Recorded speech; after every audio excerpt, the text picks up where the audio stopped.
Put God first.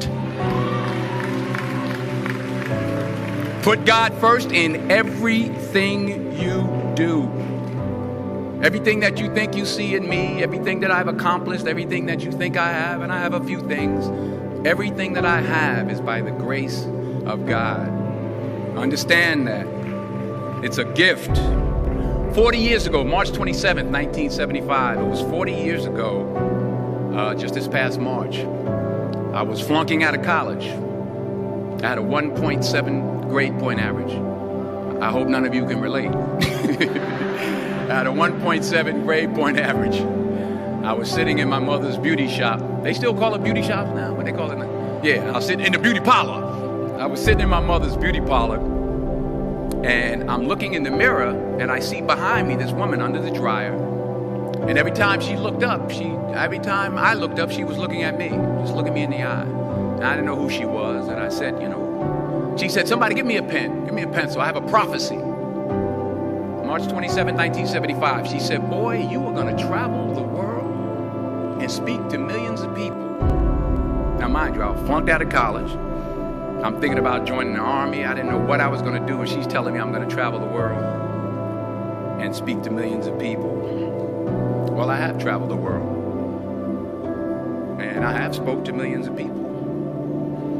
But that's not the most important thing, the success that I had. The most important thing is that what she taught me and what she told me that day has stayed with me since. I've been protected. I've been directed. I've been corrected. I've kept God in my life, and it's kept me humble. I didn't always stick with him, but he always stuck with me. So stick with him in everything you do. If you think you want to do what you think I've done, then do what I've done and stick with God. Number 2, fail big. That's right. Fail big. Today's the beginning of the rest of your life, and it can be very frightening. It's a new world out there. It's a mean world out there, and you only live once. So do what you feel passionate about. Take chances professionally. Don't be afraid to fail. There's an old IQ test, was 9 dots, and you had to draw 5 lines with a pencil within these 9 dots without lifting the pencil. The only way to do it was to go outside the box. So don't be afraid to go outside the box. Don't be afraid to think outside the box. Don't be afraid to fail big, to dream big. But remember, dreams without goals are just dreams, and they ultimately fuel disappointment. So have dreams, but have goals. Life goals, yearly goals, monthly goals, daily goals. I try to give myself a goal every day. Sometimes it's just to not curse somebody out. Simple goals, but have goals. And understand that to achieve these goals, you must apply discipline and consistency. In order to achieve your goals, you must apply discipline, which you've already done, and consistency every day, not just on Tuesday and miss a few days. You have to work at it every day. You have to plan every day. You've heard the saying, we don't plan to fail, we fail to plan. Hard work works. Working really hard is what successful people do. And in this text, tweet, twerk world that you've grown up in, remember, just because you're doing a lot more doesn't mean you're getting a lot more done. Remember that. Just because you're doing a lot more doesn't mean you're getting a lot more done. Don't confuse movement with progress. My mother told me, she said, yeah, because you can run in place all the time and never get anywhere. So continue to strive, continue to have goals, continue to progress. Number 3, you'll never see a U-Haul behind a hearse. I'll say it again. You'll never see a U-Haul behind a hearse. I don't care how much money you make, you can't take it with you. And it's not how much you have. It's what you do with what you have.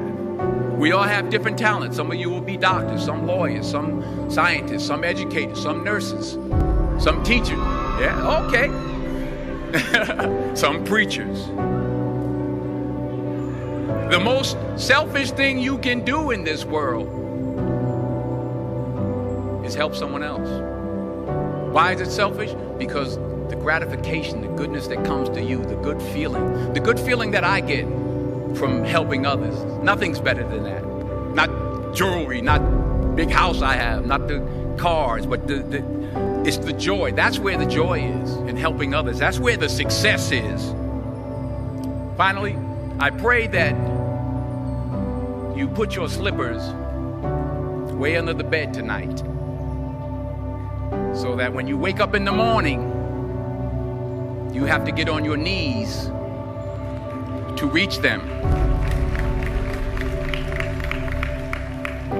And while you're down there, say thank you for grace. Thank you for mercy. Thank you for understanding. Thank you for wisdom. Thank you for parents. Thank you for love. Thank you for kindness. Thank you for humility. Thank you for peace. Thank you for prosperity. Say thank you in advance for what's already yours. That's how I live my life. That's why I am. One of the reasons why I am today. Say thank you in advance for what is already yours. True desire in the heart for anything good is God's proof to you, sent beforehand to indicate that it's yours already. I'll say it again. True desire in the heart, that itch that you have, whatever it is you want to do, that thing that you want to do to help others and to grow and to make money, that desire, that itch, that's God's proof to you, sent beforehand already to indicate that it's yours. And anything you want good, you can have. So claim it. Work hard to get it.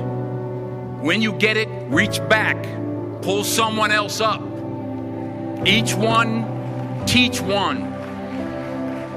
Don't just aspire to make a living. Aspire to make a difference.